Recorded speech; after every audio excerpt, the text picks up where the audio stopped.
20 तारीख को इस देश के अंदर क्या प्लानिंग थी, आप ये वीडियो देखो और बहुत ध्यान से देखना इस वीडियो को। नैरेटिव चला गया कि सौरव और आशुतोष ग्राउंड पर नहीं है।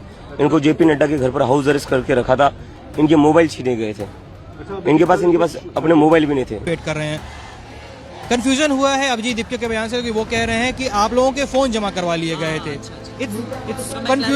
कंफ्यूजन क्या है, आपके फोन जमा करवाए गए थे कि नहीं करवाए गए थे? करवाए गए थे, आशुतोष रंगा फोन उठ कैसे रहा था? क्लैरिफाई कर देता हूँ, अगर लोगों को पता नहीं है कि फोन जमा होते या नहीं होते तो वो जेपी नड्डा के घर चले जाए कि अपॉइंटमेंट वो रिक्वेस्ट कर ले। आप जैसे अंदर घुसोगे वो फोन जब्त कर लेते हैं, सबका नहीं, हमारा किया।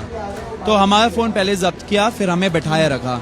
हमने जब देखा कि बहुत टाइम हो रहा है, हमने बोले चलिए एक बार फोन में बात कर लेते लोगों से, अपने दोस्तों से, टीम वालों से, एंड वहाँ पे क्या हो रहा है वो हम लोग देखते हैं कि अब आउटसाइड वर्ल्ड में क्या हो रहा है। उन्होंने करने नहीं दिया, उन्होंने हमें रूम से निकलने में मना कर दिया।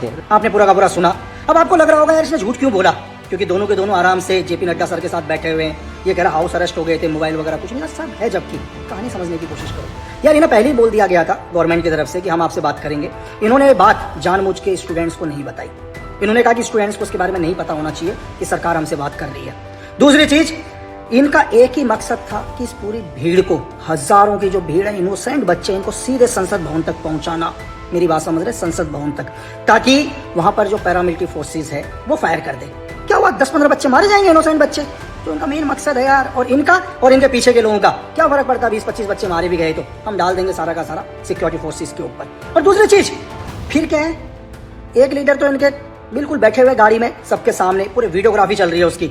दूसरे क्या है, जेपी नड्डा सर के साथ एक धैया जिसको आप बहुत बड़ा बेवकूफ समझते हो, उसको बोला गया था तू एक काम करना, तू मेट्रो लाइन के वहां चले जाना ताकि तू कंटिन्यू सीसीटीवी में नजर आना चाहिए। कल इंक्वायरी भी तो होगी इस देश में। दो तो बोलेंगे भाई हम तो बिल्कुल जेपी नड्डा सर के साथ थे, तो हमने तो दंगे नहीं कराए। एक बोलेगा भाई मेरी तो कंटिन्यू वीडियोग्राफी चल रही थी, मेरे बगल में बड़े बड़े लीडर थे, मैं तो गाड़ी के अंदर था।